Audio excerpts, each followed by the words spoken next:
Բարև սիրելիներս, այսօր ես ցույց կտամ, թե ոնց եմ դասավորում մեր սառցանը։ Հանեցի բոլոր մթերքները, լվացավ դարակները, որը որ դեն նետելու էր, նետեցի դեն, իսկ մնացածը դասավորեցի ըստ կարգի։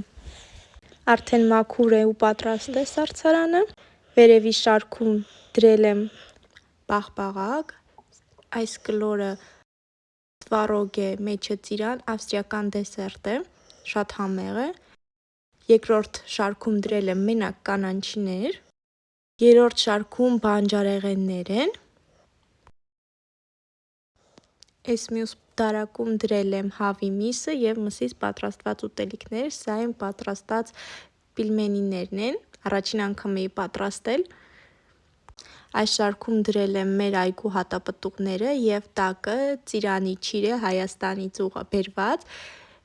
իսկ վերջում մսեր են, խորոված և աղացած միս։ Այսօր այսքանը, ցտեսություն։